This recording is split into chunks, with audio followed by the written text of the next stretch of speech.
visages familiers ce matin. Le troisième et dernier volet donc, de nutrition en action, donc cours de cuisine collective santé, aura lieu le dimanche 10 décembre.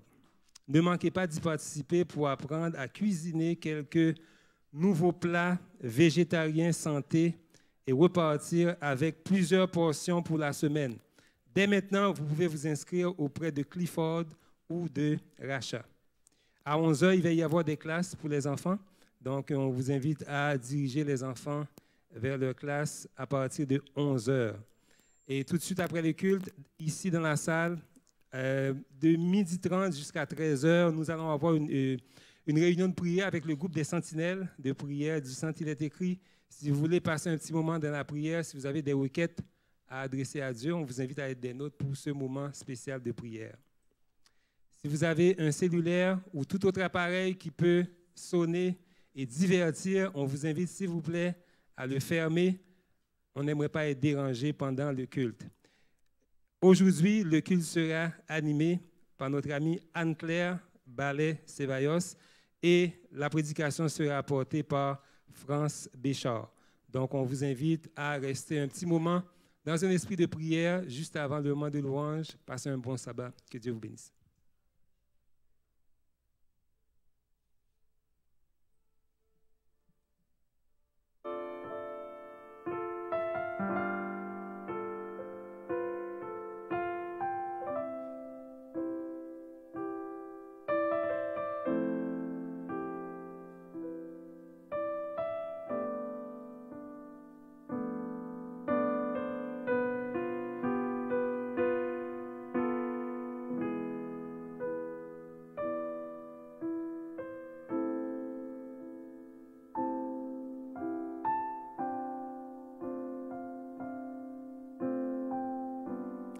Venez le célébrer.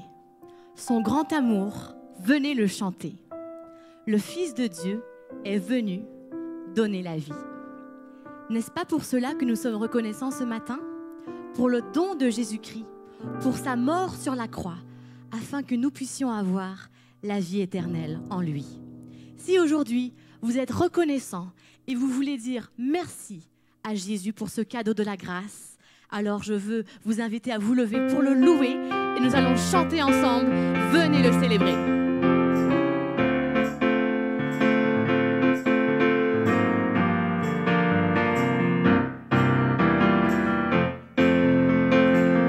Venez le célébrer, son grand amour, venez le chanter.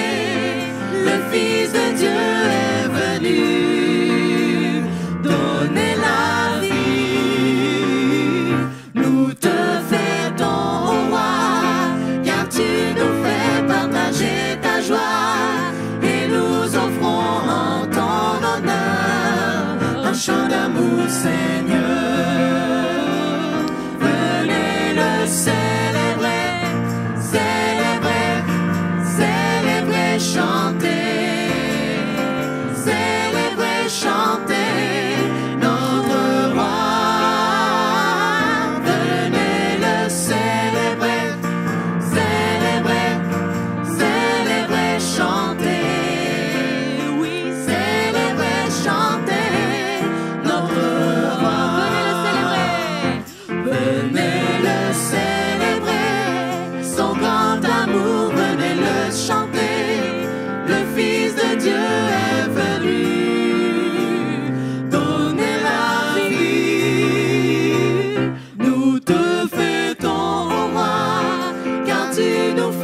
Ce matin, c'est le psaume 37 qui va accompagner nos chants de louange. Et au verset 39 et 40, voici ce que la Bible nous dit. Le salut des justes vient de l'Éternel, et il est leur forteresse au jour de détresse. Il leur vient en aide et il les délivre. Il les fait échapper aux méchants et il les sauve, car ils ont cherché leur refuge en lui. Il est le Dieu de mon salut et le Dieu de ma délivrance. Et le Seigneur, à chaque jour, à chaque instant, est à mes côtés. Il est avec moi. Il me délivre. Jour de joie, jour de victoire.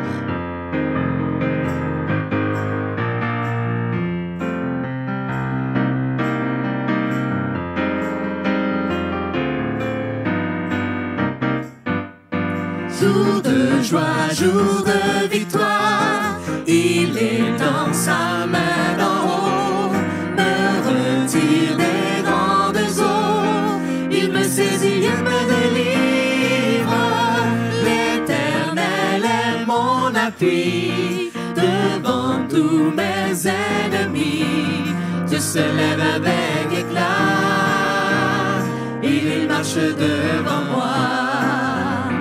Jour de joie, jour de victoire, il est dans sa main d'en haut, me retire des grandes eaux, il me saisit, il me délivre, l'Éternel est mon appui, devant tous mes ennemis, Dieu se lève avec éclat, et il marche devant moi.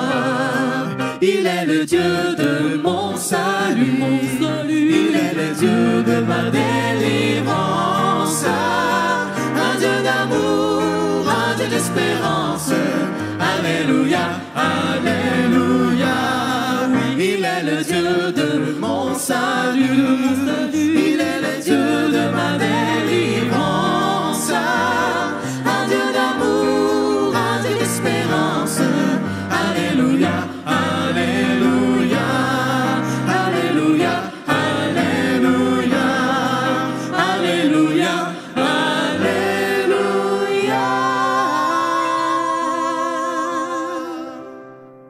Vous pouvez vous asseoir. Psaume 37, verset 5. C'est à l'Éternel qu'il te faut remettre ta vie tout entière. Aie confiance en lui et il agira. J'ai soif de ta présence, divin chef de ma foi. Dans ma faiblesse immense, que ferais-je sans toi? Nous avons besoin de Dieu à chaque instant, à chaque heure. Nous avons besoin de mettre en lui notre pleine confiance et confions que chaque jour, il agira dans nos vies. Peu importe les circonstances par lesquelles nous pouvons passer, le Seigneur est toujours là. Que ce puisse être notre désir le plus cher, d'avoir soif de la présence de Jésus-Christ chaque jour. J'ai soif de ta présence.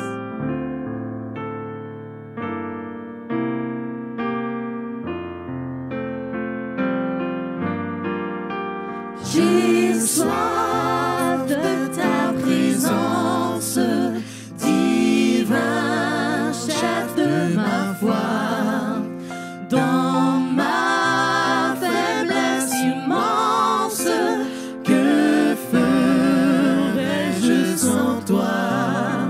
Chaque jour, à chaque heure, oh, j'ai besoin de toi. Viens, Jésus, et demeure auprès de moi. Pendant les jours d'orage, d'obscurité, d'effroi, quand faiblit mon courage, que ferais-je sans toi? Chaque jour, à chaque heure, oh, j'ai besoin de toi. Viens, Jésus, et demeure auprès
Oui, Seigneur, viens et demeure auprès de chacun de nous.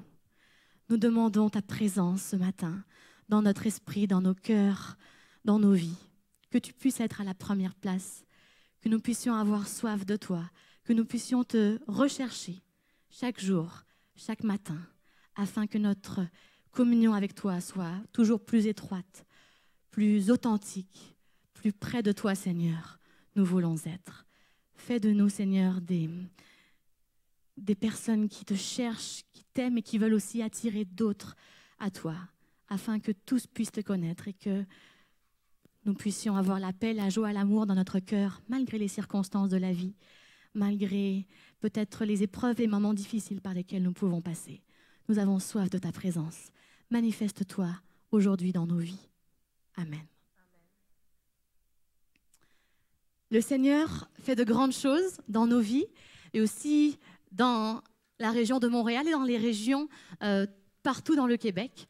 Et ce matin, j'aimerais inviter David à venir me rejoindre et il va partager en quelques minutes, en quelques mots, qu'est-ce qui se passe. Ça bouge sur la rive nord.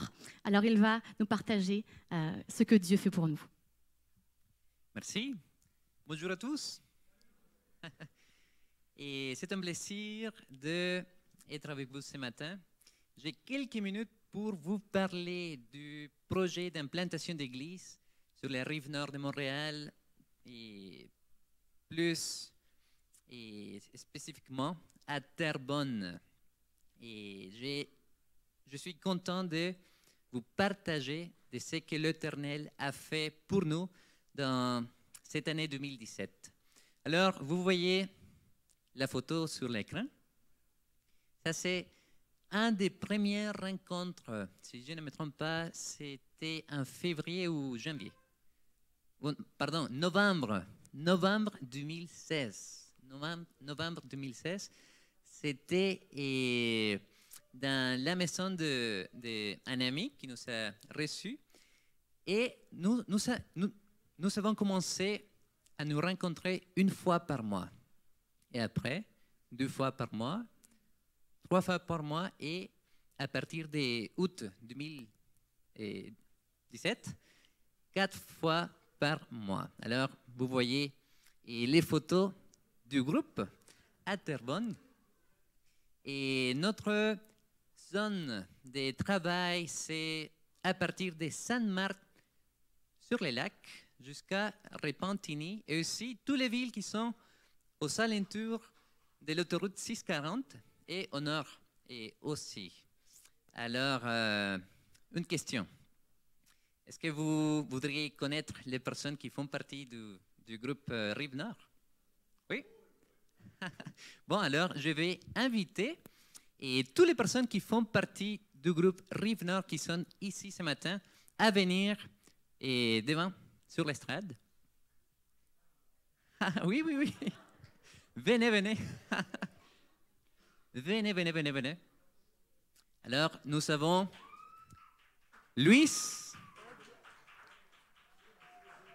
Andrea, Betsavé, Jeanne, Maria, Irène, Romain, France, Gilda, et je vais mettre ici Jean Reynaud, Carmen, André, Anne-Claire et Janine. Oui, Janine. Et il manque encore, hein? Nous sommes combien? 30, 25? Oui. Alors, voici les groupes de la rive nord de Montréal. Et l'objectif de ce projet, c'est d'implanter un nouveau centre spirituel qui va pouvoir partager les saluts en Jésus-Christ et aussi préparer un peuple pour les rencontrer bientôt. Alors, merci de nous soutenir par vos prières et par vos dons afin que nous puissions mettre en place une nouvelle centre Litegri sur la rive nord de Montréal et que nous puissions avoir l'objectif de partager notre Jésus, notre Sauveur. Amen.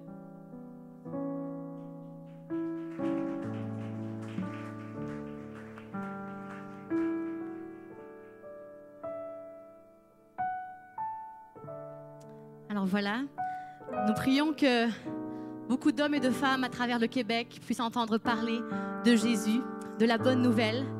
Et c'est notre objectif, chacun d'entre nous, en tant que chrétiens, en tant que croyants.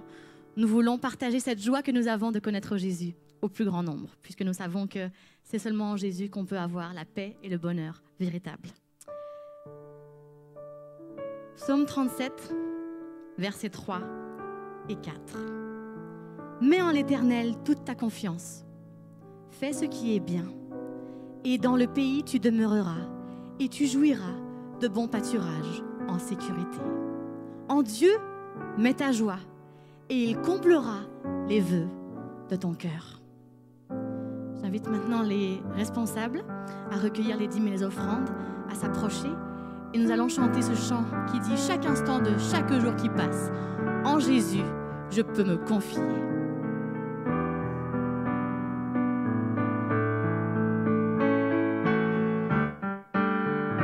Chaque instant de chaque jour qui passe, en Jésus, je puis me confier. Ô Jésus, que jamais rien ne lasse, soutiens-moi, viens me vivifier.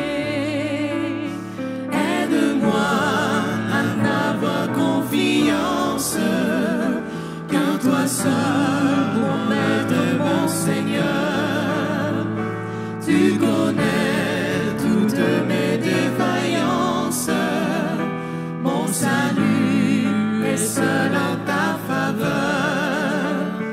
Et ton cœur si patient, si tendre, c'est pour voir aux besoins de ma foi. À lui seul, j'ai appris à m'attendre, et je sais qu'il s'occupe de moi. Prends ma main, tiens-moi quand je chancelle. Le chemin est sombre et rocailleux. Oh, permets que je te sois fidèle.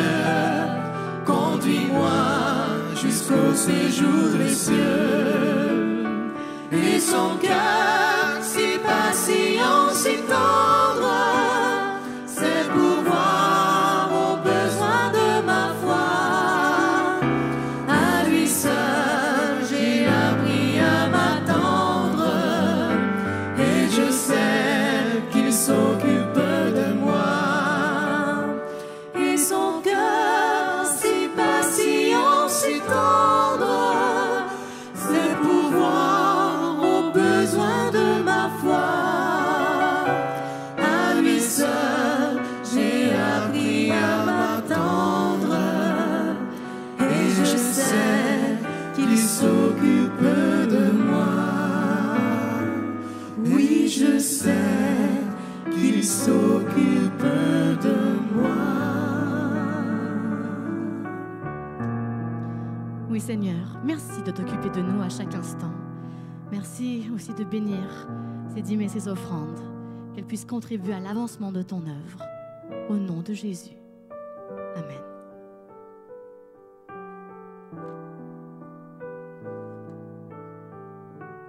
Nous lisons dans Jean 9, le verset 1 à 3. Jésus vit en passant un homme aveugle de naissance. Ses disciples lui firent cette question. « Rabbi, qui a péché, cet homme ou ses parents, pour qu'il soit né aveugle ?» Jésus répondit, « Ce n'est pas que lui ou ses parents aient péché, mais c'est afin que les œuvres de Dieu soient manifestées en lui. »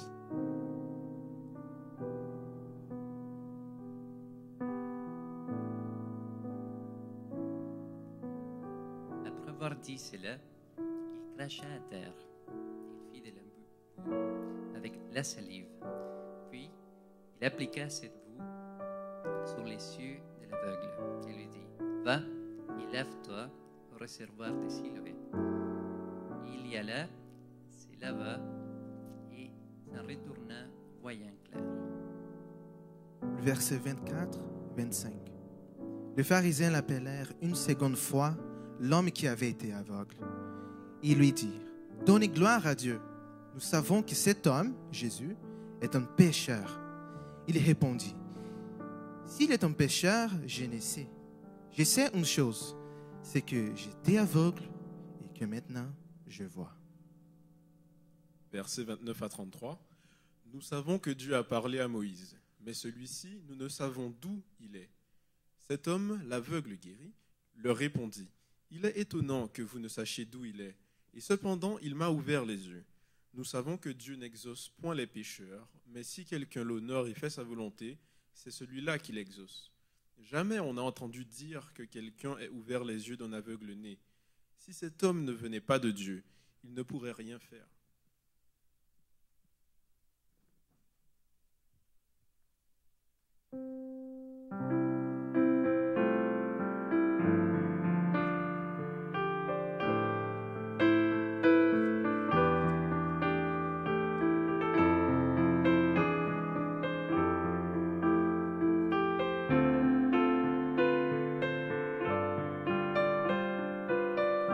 Quand j'ai vu tes mains guérir tant de malades, quand j'ai vu tes mains qui rompaient du pain pour nourrir tout autour de toi des milliers d'hommes, Seigneur, en retour,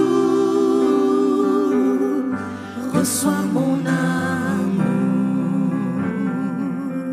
Seigneur, en retour, reçois mon amour. Quand j'ai vu tes pieds, saigner de partout, quand j'ai vu tes pieds percés par le clou pour sauver tout autour de toi des milliers d'hommes, Seigneur, en retour, reçois mon amour. Seigneur, en retour, reçois mon amour. Et quand j'ai vu tes yeux, pleins de pleurs, de larmes, quand j'ai vu tes yeux, au regard d'amour, pardonner tout autour de toi des milliers d'hommes, Seigneur, en retour, reçois mon amour. Seigneur, en retour, reçois mon amour. Et quand j'ai vu ton corps tout meurtri de coups, quand j'ai vu ton corps vivant malgré tout, ressuscité pour toujours, des milliers d'hommes, Seigneur, en retour, reçois mon amour. Seigneur, en retour, reçois mon amour.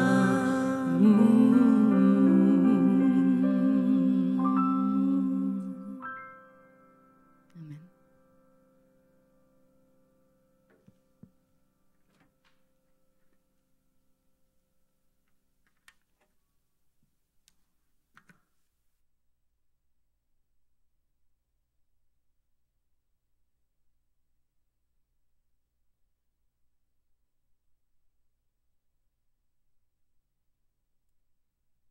Bonjour tout le monde.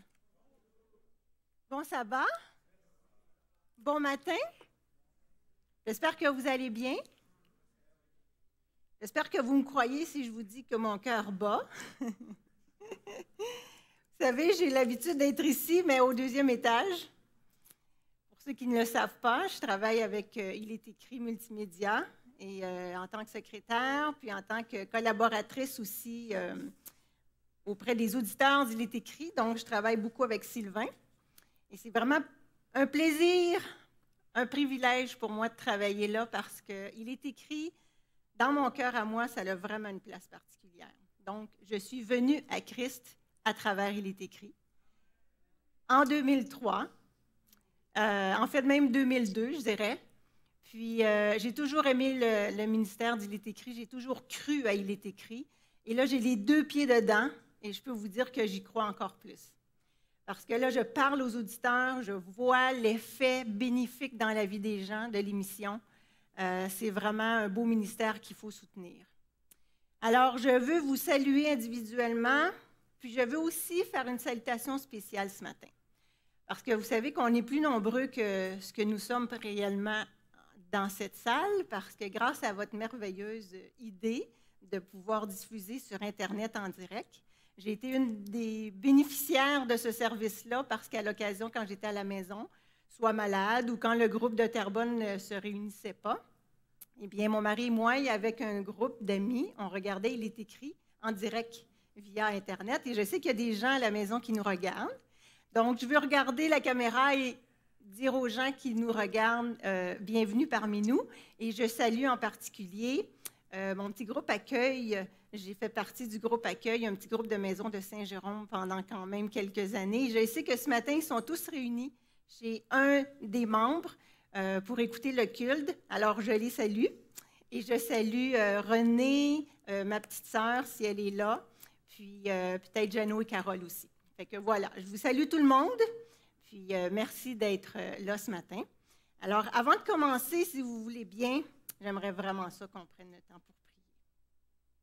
Alors, voici, Seigneur Dieu du ciel, je te remercie de ma part, de la part de tous ceux qui nous écoutent, afin qu'on puisse te louer, t'adorer ce matin. Seigneur, on ne peut rien faire sans toi. Si notre cœur bat ce matin, c'est parce que tu le soutiens. Si tout fonctionne, c'est parce que tu soutiens toutes choses. Seigneur, on te demande d'être présent au milieu de nous faire sentir ta présence. On te demande ton esprit pour que tu prépares nos cœurs, que tu ouvres notre intelligence, que tu nous rendes disposés à recevoir ce message de matin. Alors, bon Père du ciel, prends contrôle de ma bouche, de mes paroles, de mes pensées et de tous ceux de mes frères et sœurs ici présents ce matin, pour que tu sois glorifié, que tu sois honoré et que nous soyons édifiés. C'est notre prière, Seigneur, et c'est au nom de Jésus qu'on te le demande. Amen. Alors, ce matin, le message, elle est intitulé « Un amour sans tambour ni trompette ». Suite au chant que nous venons de chanter, « Quand j'ai vu tes mains guérir tant de malades », on peut voir qu'on a vraiment un Dieu rempli d'amour, un Dieu rempli de compassion. On a un Dieu qui guérit, qui sauve et qui pardonne. C'est merveilleux, c'est notre Dieu, les amis. Ce chant a été bien sûr inspiré du ministère de Jésus. Donc, c'est la raison pour laquelle je veux vraiment ce matin le glorifier, parce qu'il a guéri beaucoup de personnes. Et parfois, on se demande, est-ce qu'il le fait encore? Juste avant le chant, on a lu l'histoire dans Jean 9, l'histoire de l'aveugle qui est né aveugle. Et j'ai voulu partir de cette histoire-là ce matin pour faire un lien avec quelque chose que j'ai vécu. Il y a beaucoup de miracles dans la Bible. Les prophètes, il y a beaucoup de prophètes qui ont accompli des miracles, mais surtout Jésus. Et supposément qu'il y en a tellement fait que s'il y aurait tout écrit ce qu'il aurait fait, la terre ne pourrait contenir tous les livres si on aurait tout pris en note. Donc, il a fait vraiment beaucoup de miracles et je crois personnellement, je vous le confirme ce matin, que des miracles, il y en a toujours eu. Parce que Dieu a toujours été présent et il a toujours été agissant dans la vie de ses enfants. Dans Jean 5, 17, on peut lire « Mais Jésus leur répondit, « Mon Père agit jusqu'à présent, moi aussi j'agis. » Alors, on a un Dieu qui agit constamment et qui soutient toutes choses. Un miracle, ce n'est rien d'autre qu'une intervention de Dieu. Dans la Bible, nous voyons des miracles qui sont vraiment extraordinaires. Vous connaissez tous le grand miracle de la sortie d'Égypte. Tous les miracles qui sont arrivés, les plaies d'Égypte. On a aussi la résurrection de Lazare. Mais je vous dirais que très souvent, et pour la plupart du temps, les miracles se produisent sans tambour ni trompette. De là le titre de mon sujet aujourd'hui. Jésus lui-même, quand il est venu la première fois, il est venu sans tambour ni trompette, dans la plus grande simplicité. Donc, j'aimerais que l'on regarde ensemble lorsque Jésus fait des miracles. C'est pour glorifier le nom de son Père. C'est pour répandre son amour. C'est pour guérir ses enfants de leur souffrance, de leur faire du bien, les toucher, transformer leur cœur. Mais c'est aussi, et c'était aussi beaucoup, pour démontrer qu'il était vraiment le Fils de Dieu, le Messie tant attendu. Voici les textes, quelques-uns seulement qui le prouvent. Dans Jean 6, 14, « Ces gens, ayant vu le miracle que Jésus avait fait, disaient, « Celui-ci est vraiment le prophète qui doit venir dans le monde. » Et dans Jean 7, 31, « Plusieurs parmi la foule crurent en lui, et ils disaient, « Le Christ, quand il viendra, fera-t-il plus de miracles qu'en a fait celui-ci? » Et dans Jean 6, ici c'est Jésus lui-même qui parle, il dit, « Car je suis descendu du ciel pour faire non ma volonté, mais la volonté de celui qui m'a envoyé. » La volonté de celui qui m'a envoyé, c'est que je ne perde rien de tout ce qu'il m'a donné, mais que je le ressuscite au dernier jour. La volonté de mon Père, c'est que quiconque voit le Fils et croit en lui ait la vie éternelle, et je le ressusciterai au dernier jour. Tout était évident que par les miracles qu'il faisait, il était le Fils de Dieu. Il a confirmé par ses propres paroles qu'il était le Fils de Dieu.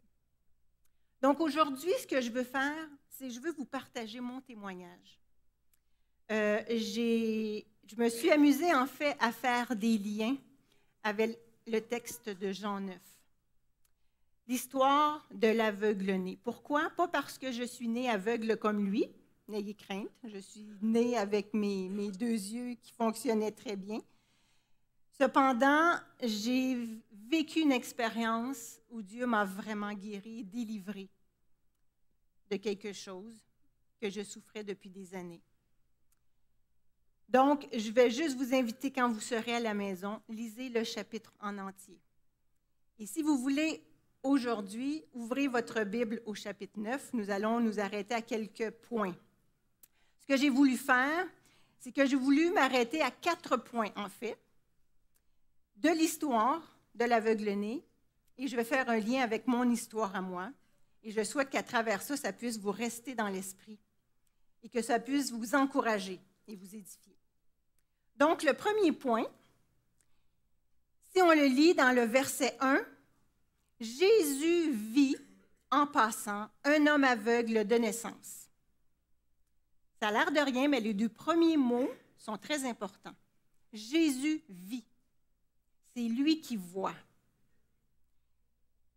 Jean 9, verset 1. Donc, tout sera dans Jean 9, l'histoire de l'aveugle-né. Donc, Jésus voit, et je tiens à ce qu'on s'arrête à ces 2 mots parce que c'est très encourageant. Jésus a vu l'aveugle, Jésus vous voit, et Jésus m'a vu, et il me voit encore. Tout ce que nous vivons, je ne sais pas ce que vous vivez dans vos vies personnelles, mais nous sommes dans un monde de souffrance. Tout ce que vous vivez ne passe pas inaperçu. Dieu le sait. Et je vais vous lire rapidement 2 petits versets. Pas besoin d'aller les chercher. C'est des versets que vous avez sûrement entendus souvent. Dans 1 Jean 4, 19, ça nous dit « Pour nous, nous l'aimons parce qu'il nous a aimés le premier. » C'est lui qui voit d'abord. Dans Romains 5, 8, « Mais Dieu prouve son amour envers nous en ce que lorsque nous étions encore des pécheurs, Christ est mort pour nous. Il sait ce que nous vivons, il nous aime, il est le premier. Alors il voit, et je suis persuadée, le texte ne le dit pas, mais parce qu'on a un Dieu d'amour qui sait toutes choses, je suis persuadée que Jésus a passé par là parce qu'il savait que cet aveugle avait besoin de lui. Donc, Jésus voit. Ça, c'est la première chose que je veux qu'on retienne. Deuxième chose, il n'est pas aveugle parce qu'il a péché ou que ses parents ont péché. C'est pour que les œuvres de Dieu soient manifestées en lui.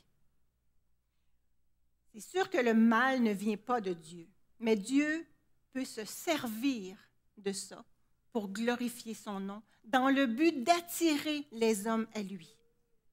Dans le cas de l'aveugle, Christ le dit lui-même, c'est pour que les œuvres de Dieu soient manifestées en lui. Nous sommes dans un monde de souffrance, de maladie, de mort.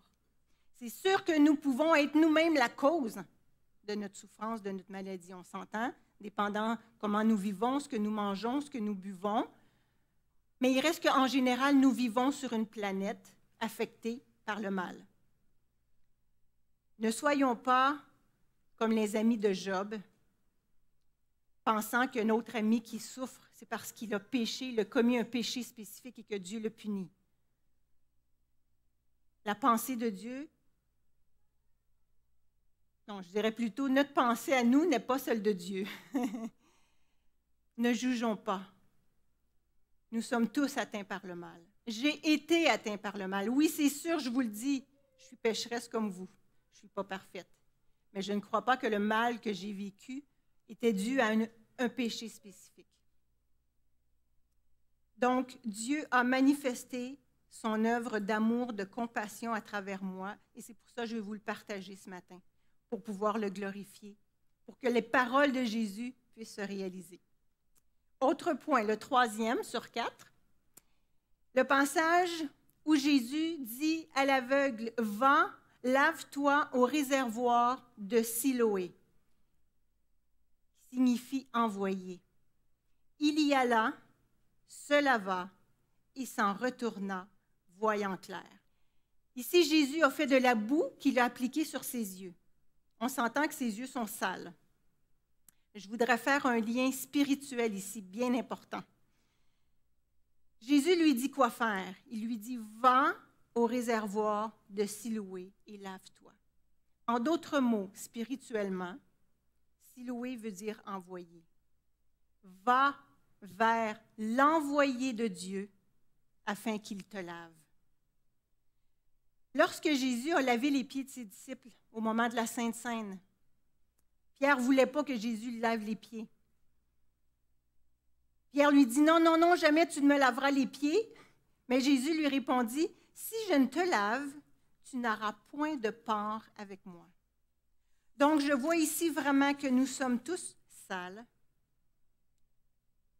Nous sommes pécheurs. Jésus est l'envoyé de Dieu, celui qui nous lave de nos péchés, celui qui guérit. Il guérit nos maladies, peut guérir notre cœur, notre psychologique, notre mental, notre détresse. Il nous sauve de la mort. J'ai fait exactement ce qu'il a dit de faire à l'aveugle, d'aller vers l'envoyé. Il faut aller vers Jésus en toutes circonstances. Dernier point qu'il faut retenir, ça c'est une phrase qui m'est venue à l'esprit vraiment quand j'ai vécu ce que j'ai vécu. Ici, les pharisiens disent « Donne gloire à Dieu, nous savons que cet homme est un pécheur » en parlant de Jésus. Mais l'aveugle répond « S'il est pécheur, je ne sais, mais je sais une chose, c'est que j'étais aveugle et que maintenant je vois. » Parfois, les évidences sont claires. Les évidences, ils sont là. On n'a pas besoin de tout comprendre et de tout expliquer. Les faits sont là. Et devant les faits, c'est sûr qu'on peut toujours douter. Il y en a qui ont été témoins de ce que l'aveugle a vécu. Malgré tout, ils ont douté. Mais il reste que si nous sommes humbles et que nous reconnaissons, la réponse, elle est évidente. Et c'est ce qui est arrivé dans mon cas. Je ne sais pas exactement ce qui m'est arrivé. Je ne savais pas exactement ce que j'avais. Les médecins d'ailleurs non plus. Mais je peux vous dire une chose. Je sais une chose, c'est que j'avais mal et que maintenant, j'ai plus mal. Donc, voici les 4 points qu'on doit retenir et voici mon histoire. Donc, je commence avec le premier point, Jésus m'a vu. Mon histoire, c'est que j'étais malade, j'étais atteinte d'un mal au ventre qui durait des années, qui a duré des années. Ça a commencé en fait autour de 22 ans. J'en ai 50 aujourd'hui. Ça a commencé autour de 22 ans. Ça a commencé par des mal de ventre qui progressaient, ça venait subitement, ça venait très intense, mais ça finissait par passer dans un temps quand même assez court. Mais ça arrivait quelquefois au point où mon père, à l'époque, j'étais chez mes parents, m'amenait à l'hôpital. Et à ce moment-là, bien, on m'examinait, passait des examens, finalement, pour me dire, on ne sait pas ce que vous avez eu. Ça arrive 1 fois, 2 fois, 3 fois. Ça continue, les années passent, ça arrive à l'occasion. Mais vers 2011-2012, c'était de plus en plus souvent, c'était de plus en plus fort, de plus en plus rapproché. Douleur 9 sur 10, 10 sur 10. Crampes, vomissements. J'étais tordue en deux. Et c'était rendu au point où je vous dirais qu'il n'y a pas une journée où j'étais bien. J'avais soit des gonflements, soit des irritations, soit des problèmes de digestion. Je n'étais jamais bien. Si en ce moment, vous n'avez pas mal au ventre, remerciez Dieu. C'était tous les jours. Il y avait quelque chose qui n'allait pas. Et de temps en temps, ça sonnait en crise. Crise pliée en deux, je restais à la maison. D'autres fois, j'allais à l'hôpital. On m'a passé des examens. Quand j'allais à l'hôpital, on me gardait sous observation 2-3 jours. Finalement, on me disait, ça doit être le côlon irritable. Bon, ça doit être le côlon irritable. Donc, je vais faire ma contribution. J'examine mon alimentation. Coupe le sucre, coupe le gluten, coupe l'acidité, coupe un peu là, coupe un peu ici, coupe là. Puis finalement, je mangeais presque plus rien. La madame n'est pas grosse, pas pour rien. Donc, je ne mangeais pas beaucoup. Je ne savais plus, puis au point que je me disais, ça ne se peut pas que ce soit l'alimentation, ça n'a pas de bon sens, il n'y a plus rien qui passe. Donc, je me disais, c'est mon organe qui est malade, il y a quelque chose. Donc, je faiblissais. Mes activités étaient évidemment très, très affectées. Ma qualité de vie aussi. La fatigue, dors mal, parce que si je ne mangeais pas assez dans la journée, je me réveillais la nuit avec les shakes pour que je puisse manger. Donc, c'était une roue, un cercle vicieux qui ne terminait plus. Et je me souviens d'une fois où ma crise a été tellement forte. Après une crise, j'avais le système digestif tellement abîmé que ça m'a pris 5 jours avant de commencer à manger. Donc, j'étais seulement qu'à l'eau. Je peux vous dire qu'on n'est pas fort quand on est 5 jours à l'eau. Donc, vient la journée du 20 octobre. Cette fameuse journée du 20 octobre 2016. Donc, c'est l'année dernière. Descends à l'hôpital d'urgence. Plié en deux, insupportable. Je dis à mon mari, chérie, il y a quelque chose, c'est pas normal, c'est pas normal. Vomissement et tout, l'ambulance vient, on s'en va à l'hôpital, douleur intolérable. Mais là, mon dossier commençait à épaissir à l'hôpital. Donc, les médecins me gardent. Puis dans la nuit, je dis, opérez-moi, ça n'a pas de bon sens, faites quelque chose. Allez voir qu'est-ce qui se passe, je ne me supporte plus. Il vient à un moment donné que psychologiquement, émotionnellement, physiquement, tu n'es plus capable d'endurer cette douleur-là. Je dis à l'infirmière, parlez au médecin, faites quelque chose. Donc, ils ont décidé de m'opérer. Avant l'opération, ils m'ont mis le fameux tuyau qui rentre par la cavité nasale, qui descend jusque dans ton estomac. pour pouvoir te brancher au mur pour siphonner ce que tu as à l'intérieur. Expérience assez traumatisante. Pour la première fois que j'ai vécu ça, l'infirmière a dû se reprendre 4 fois. La première fois, elle avait du mal à le rentrer. Ça finit par passer. C'est fait, c'est beau. Finalement, elle revient me voir. Elle dit, « Madame Béchard, je n'ai pas mis le bon tuyau. » Parce que c'est soit que c'est un tuyau qui fait que ton estomac se vide par la gravité, ou c'est un tuyau qui branche dans le mur pour siphonner. Elle m'avait mis celui pour la gravité. OK, juste le fait de le sortir, c'est déjà une épreuve. Elle revient pour en mettre un autre, ça ne rentre pas. Elle dit, on va prendre un 10-15 minutes, là, puis je vais revenir. Elle revient, elle réessaie, ça ne marche pas. Finalement, on dit, on donne un coup, dernier essai, ça finit par rentrer. Cette fois-ci, ça a bien été. J'ai dit, là, laissez-moi tranquille. Donc, ils ont décidé de m'opérer avec l'épidurale parce que moi, l'anesthésie générale me fait vomir, donc ce n'était pas une bonne idée. Épidurale, et ils m'ont endormi pareil avec un gaz. Et le médecin, le chirurgien, a décidé d'aller voir par laparoscopie, c'est-à-dire 3 petits trous qui font, ils rentrent les instruments, essayer de voir qu'est-ce qui se passe là. Et il craignait que j'avais des adhérences. À 35 ans, on m'a enlevé l'utérus complètement. Et les adhérences, c'est un processus de cicatrisation qui s'étend un peu comme des fils d'araignée. Et il croyait que les adhérences étaient agrippées à mes intestins pour les étrangler.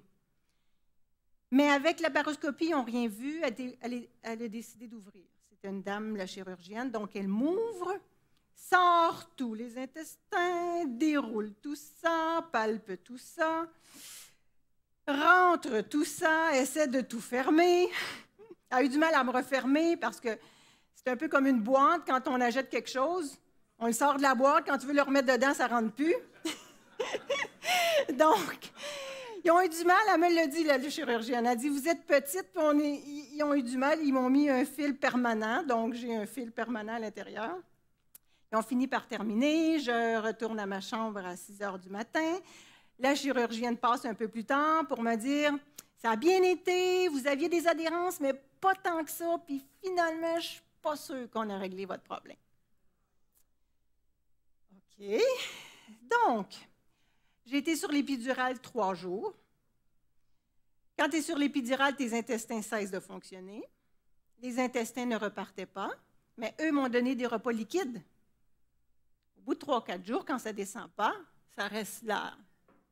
J'avais dit à l'infirmière, c'est drôle, j'avale, mais on dirait que ça ne descend pas.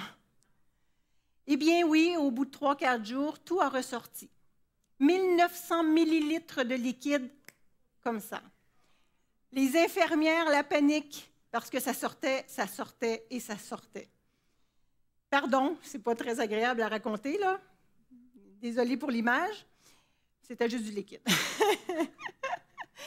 Mais il reste qu'on remet le tuyau dans le nez. Encore, parce qu'il faut vider, parce que ça ne descend pas. Donc, on remet le tuyau dans le nez.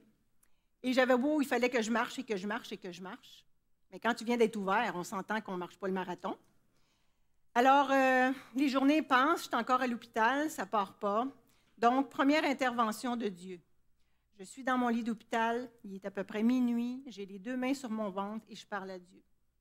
J'ai dit, Seigneur, fais quelque chose parce que les médecins essaient des choses, moi j'essaie des choses, il n'y a rien qui marche. Fais quelque chose, s'il te plaît. Et au moment même où je parle, j'étais en train de parler à Dieu, que ça, sous ma main, je sens que ça bouge. Là, je suis là, Seigneur, tu es en train de m'opérer là, live? Eh bien, ça n'a pas été long, quelques heures après, tout est reparti. Le fonctionnement normal du système digestif. Et je suis rentrée à la maison après 9 jours d'hospitalisation. Bon, on a remonté tranquillement, mais le système digestif était fragile, les nausées, bon, c'était pas parfait, ça m'inquiétait un peu, mais je me dis, bon, regarde, ils ont joué dans ça, ils ont tout sorti, c'est pas évident, ça doit être normal. Donc, le temps passe, au bout d'1 mois et plus, je remonte et les choses vont bien. Donc, je m'étais fait opérer en octobre. On arrive en mars 2017, Une autre crise. Plié en deux, descend à l'hôpital, tuyau dans le nez, 4 jours d'hospitalisation. Les médecins ne savent pas ce que j'ai. C'est peut-être ça, c'est peut-être ça. Les images, les scans, c'est pas clair, on ne sait pas trop. Alors, le chirurgien qui était là, lui, m'a pris en main. Ça faisait plusieurs fois qu'il me voyait. Puis là, je vous raconte ça, là, en quelques minutes, mais moi, ça a duré des années, hein? N'oubliez pas ça. Donc, une douleur à long terme, c'est très, très, très difficile à supporter. Une grosse douleur, sur le coup, c'est difficile, mais quand ça s'éternise, je trouve que ça n'a pas de mots. On vient à un moment donné, on est comme au bout. Alors, le médecin, le gastro-entérologue, me fait passer un entéroscan le 30 mai pour qu'il voit tout. Si j'ai le cancer, ils vont le voir. En juin, je vais le voir pour le résultat. Il me dit, « Madame Béchard, là, je suis avec mon mari. Juste le fait d'être dans le bureau, je ne voulais pas être là. Madame Béchard, on a enfin trouvé ce que vous avez. Vous avez un closed loop syndrome. » Qu'est-ce que c'est que ça? Un closed loop syndrome, c'est comme si tes intestins à 2 endroits sont twistés, donc tu as comme un saucisson. Il n'y a plus rien qui passe. Il dit, il faut qu'on vous enlève au moins 10 pouces d'intestin. La solution, elle est chirurgicale. Seigneur, je ne peux pas croire que je vais repasser au travers de ça. Je suis incapable. Puis il me dit, je vous propose de faire une sorte d'examen. C'est une pilule électronique qu'on avale. Elle prend des photos tout le long qu'elle descend. Mais en descendant, il y a 12 % des chances qu'elle reste bloquée. Pendant que vous allez passer l'examen, on a une équipe de chirurgie qui est en alerte. Si ça bloque, on vous opère. Parce que si ça reste là et que la batterie qui est à l'intérieur fond, vous êtes contaminé. Vous êtes empoisonné. Je n'ai pas réfléchi longtemps, c'était non. Je ne passe pas ça. Alors, il me donne rendez-vous avec un chirurgien le 26 juillet. On est rendu au 26, on s'en va au 26 juillet. Et là, j'ai 2 montagnes devant moi, 2 grosses montagnes. Je ne me sens pas capable de passer au travers d'une autre opération et je ne me sens pas capable de continuer à vivre avec ça. Je suis au pied des montagnes, je suis découragée. Demandez à mon mari, je pleure, je n'en peux plus. Et là, j'ai fait comme notre ami l'aveugle. Je suis allée au réservoir de Siloé. Je suis allée vers l'envoyé. Dans Jacques 5, 14, quelqu'un parmi vous est-il malade? Qu'il appelle les anciens de l'Église et que les anciens prient pour lui en loignant d'huile au nom du Seigneur. Je vais voir Rémi, j'ai dit, Rémi, est-ce que je suis dans une situation où on peut prier pour moi? Oui, pas de problème. Donc, une chose que Rémi m'a dite, c'est qu'avant toute chose, il dit, prends le livre « Le ministère de la guérison » d'Ellen White. Il y a un chapitre dans ce livre qui s'intitule « La prière pour les malades ». Il dit, fais-en la lecture d'abord. Et dans Isaïe 59, 2, on lit, « Mais ce sont vos crimes qui mettent une séparation entre vous et votre Dieu. Ce sont vos péchés qui vous cachent sa face et l'empêchent de vous écouter. » Quand on lit le livre, il y a un beau travail de remise en question, de repentance, d'humilité, de pardon. J'ai fait mes devoirs. Et je vous dis que, d'ailleurs, la dernière fois que j'ai prêché à Terrebonne, c'était sur la repentance. C'est une belle expérience à vivre, de se mettre devant Dieu, d'être très, très, très intègre avec lui, très transparent, de regarder notre vie, de regarder notre cœur, de regarder nos pensées, de regarder ce qu'on vit autour de nous avec nos frères et sœurs et de faire le ménage. De tout confier à l'Éternel, de s'humilier, demander pardon, réparer lorsqu'on peut le faire. Quand on ne peut pas le faire, on peut le dire à l'Éternel, le confier à l'Éternel et lui demander de faire en sorte qu'éventuellement les choses puissent s'arranger. Mais c'est une belle expérience et je peux vous dire que quand on fait ça, on sent vraiment Dieu proche de nous. J'ai senti cette expérience, je l'ai vécue. Dieu était près de moi. Alors, j'ai demandé à Rémi, David et Sylvain, avec mon mari bien sûr, de venir chez moi la veille qu'on allait voir le chirurgien.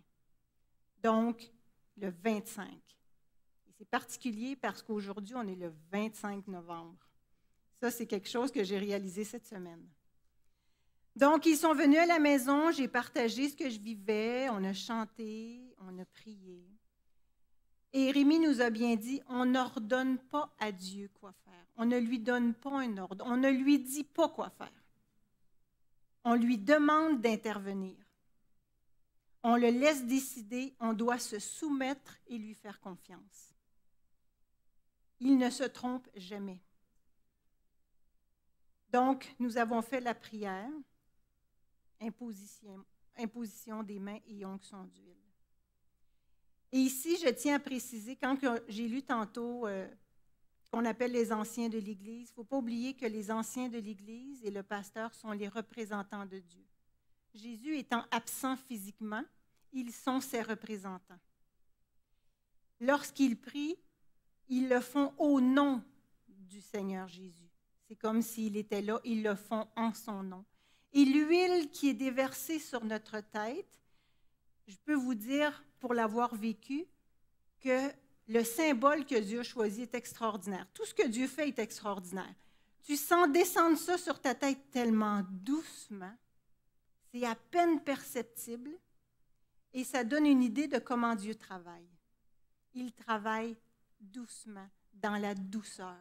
J'ai beaucoup aimé ce symbole. Je n'ai rien senti de spécial, mais tout ça s'est fait sans tambour ni trompette. Donc, troisième point, les œuvres de Dieu se sont manifestées.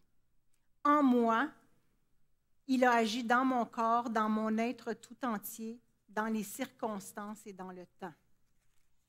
J'avais demandé à Dieu d'intervenir parce que je voulais continuer à le servir. Je suis heureuse quand je sers Dieu. Je suis heureuse quand je suis en contact avec les gens. Dieu, j'avais besoin qu'il me fortifie, qu'il intervienne. Et il savait que j'étais plus capable. Comme il sait tous où on en est dans ce qu'on vit. Et j'avais dit, Seigneur, je veux que les paroles du chirurgien soient les tiennes.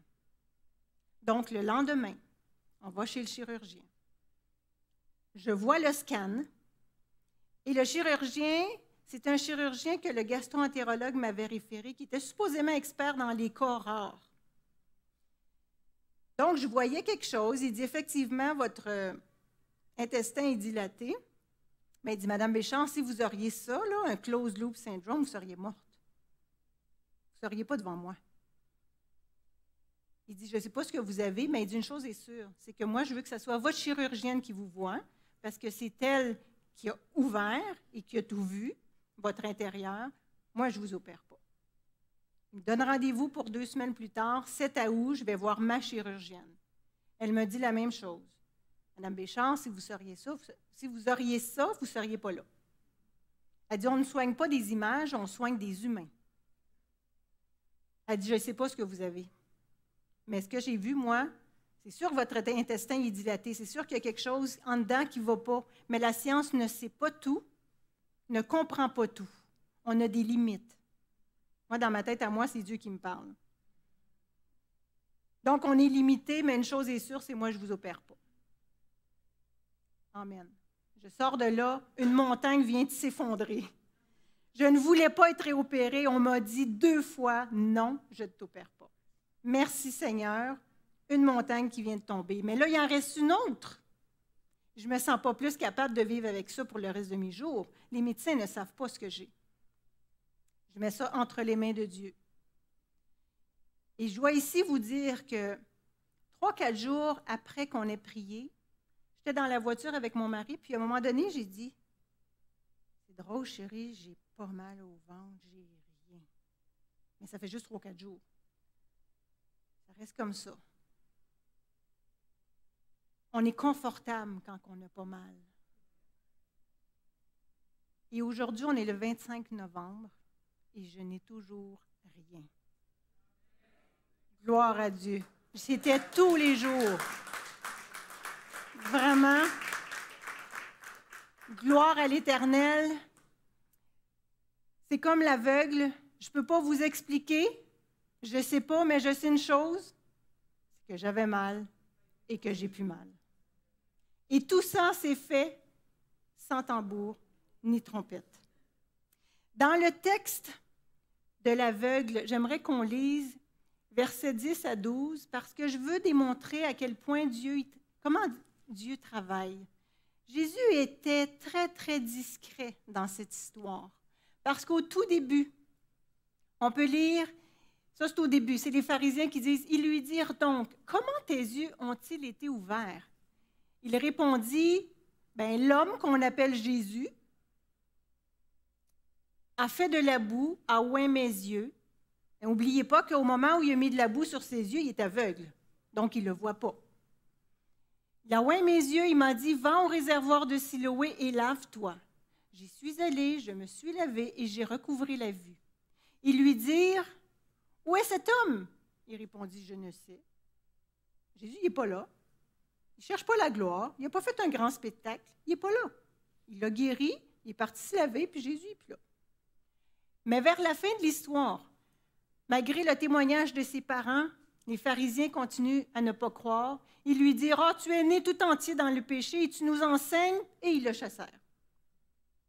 Jésus apprit qu'il l'avait chassé. Regardez, au début, Jésus le vit. Il est venu auprès de lui. Jésus y apprend qu'il a été chassé. Une autre déception, une autre souffrance. Et l'ayant rencontré, il va vers lui, lui dit, « Crois-tu au Fils de Dieu? » Il répondit, « Et qui est-il, Seigneur, afin que je croie en lui? » « Tu l'as vu, lui dit Jésus, et celui qui te parle, c'est lui. Et il dit, « Je crois, Seigneur. » Et il se prosterna devant lui. Amen. Il y a un texte dans le livre Jésus-Christ. Hélène White prend deux passages de la Bible et elle ajoute un tout petit commentaire. Le royaume de Dieu ne vient pas de telle sorte qu'on puisse l'observer. On ne dira pas, voyez, il est ici ou il est là, car voyez, le royaume de Dieu est au-dedans de vous. Le royaume de Dieu commence dans le cœur. Ne regardez pas de côté ou d'autre pour voir des manifestations de puissance terrestre accompagnant sa venue. Et elle prend aussi le passage qui dit, puis se tournant vers les disciples, il leur dit, des jours viendront où vous désirerez voir l'un des jours du Fils de l'homme. Et vous ne le verrez pas. Vu que je ne viens pas au milieu des pompes mondaines, vous courez le danger de ne pas discerner la gloire de ma mission. Quelle est la gloire de sa mission? Sa mission est d'aimer, de guérir, de sauver, de glorifier son Père, de libérer, de pardonner. C'est sa mission. Je conclus. Je suis devant vous.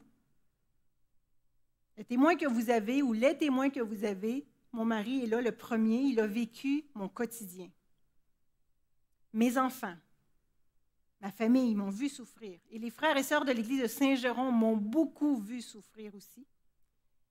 Et moi, je vous confirme qu'avant la prière, je souffrais et qu'après la prière, j'ai cessé de souffrir. Pour moi, c'est un miracle. Jésus est toujours vivant. Il existe, il agit. Ce n'est pas parce qu'on ne le voit pas qu'il n'est pas là. Cette guérison, c'est un cadeau. Je ne le méritais pas. Je ne suis pas meilleure que vous. J'ignore complètement pourquoi j'ai vécu toute cette histoire, mais si ce mal peut être utilisé pour que son nom soit glorifié et publié, qu'il en soit ainsi, c'est ma grande consolation. Amen. Alors devant vous, je remercie l'Éternel. Seigneur, je te remercie infiniment. J'ai vécu un peu l'enfer et maintenant je travaille, il est écrit, je suis libre d'être ici ce matin, de servir. Je suis grandement bénie. Donc, ce que je veux que vous reteniez, c'est que si vous souffrez, Dieu vous aime et il vous voit. N'ayez crainte, il vous voit. Faites d'abord la préparation. Enlevez la boue. Faites tout le travail de repentance, de remise en question, parce que vous savez, avant le retour de Jésus, repentez-vous. Le même message que Jean-Baptiste. Avant la venue de Jésus, repentez-vous. Avant sa seconde venue, repentons-nous. Enlevez tout ce qui vous sépare de l'Éternel. Faites venir les représentants du Seigneur afin qu'ils prient au nom du Seigneur. Mais surtout, laissez-le décider. Et laissez-le décider et intervenir selon sa grande sagesse et son amour. Faites votre part, il fera le reste. Ses œuvres se manifesteront assurément, tôt ou tard, à travers vous, mais acceptez que c'est à lui de décider quand, comment et pourquoi. Parce que Dieu, il nous connaît, il a des plans pour nous. Nous, on ne les connaît pas, ces plans-là. Glorifiez son nom, soyez reconnaissants. Et tout ça va sûrement se passer, fort probablement, entre vous et lui, sans tambour ni trompette. Voilà. Que Dieu vous bénisse.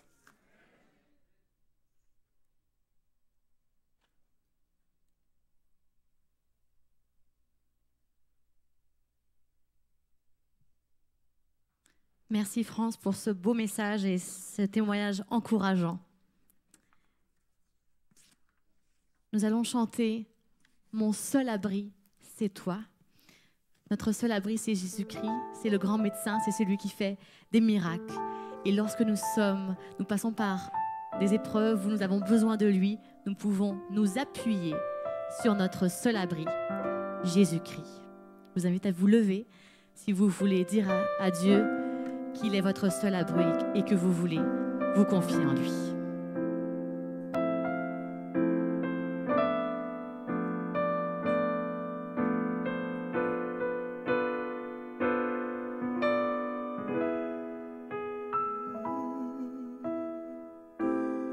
Mon seul abri, c'est toi. Toujours mon cœur te chantera, car tu me délivres. Et chaque fois que je pleure, je m'appuie sur toi. Je m'appuie sur toi. Et dans ma faiblesse,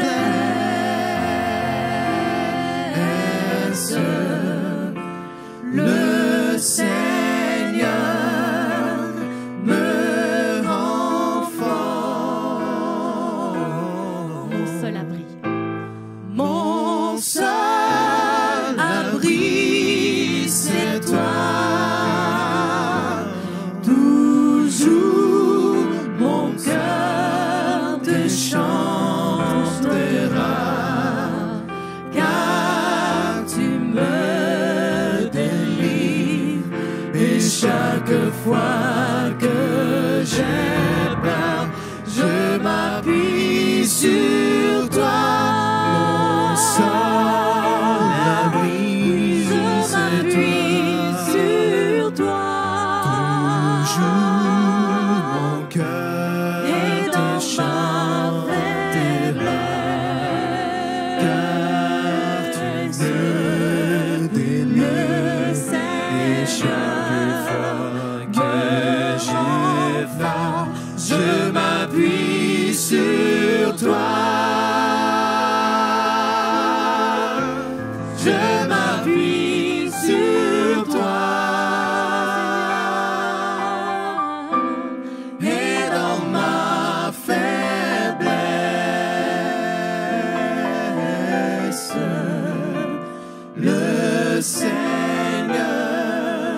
parmi vous, il y en a qui souffraient de quelque chose ou qui vivaient une situation difficile, je ne vais pas vous demander de venir en avant parce qu'on fait les choses sans tambour ni trompette ce matin. Mais pendant que je vais prier, je vous invite juste à mettre peut-être la main sur votre cœur puis dire à Dieu, regarde-moi, et de le remercier déjà pour ce qu'il va faire pour vous. Bon Père du ciel, je te remercie d'être au milieu de nous ce matin. Seigneur, tu es un Dieu extraordinaire. Tu es un Dieu rempli d'amour, de justice. Tu fais l'impossible pour nous. Tu es venu sur cette terre au milieu de nous pour te révéler, pour révéler l'amour du Père. Tu as guéri tes enfants, tu les as soulagés, tu les as enseignés. Tu leur as donné tout ce que tu avais. Tu leur as donné ta vie. Seigneur, je fais partie, avec mes frères et sœurs ici présents, des bénéficiaires de ton amour. On tient à te remercier. Mais Seigneur, ce matin, moi, je ne connais aucunement ce qu'il y a dans le cœur et dans l'esprit des gens. Que ce soit ceux qui sont à la maison ou ceux qui sont ici avec nous, je te demande une chose, Seigneur. Mets tes yeux sur tes enfants et rassure-les. Donne-leur ta paix. Mets ta main sur eux, Seigneur. Réponds aux désirs de leur cœur, selon ton amour, selon ta sagesse, en ton temps. On a confiance en toi, Seigneur. Accorde-nous ta paix, ta présence et ton esprit. Et on te remercie infiniment pour tout ce que tu as fait, pour tout ce que tu fais et pour tout ce que tu vas faire dans l'avenir. Et c'est au nom de Jésus, notre Sauveur, qu'on te prie, qu'on te remercie. Amen. Merci à tous pour votre présence ce matin. Que Dieu vous bénisse et passez un excellent sabbat.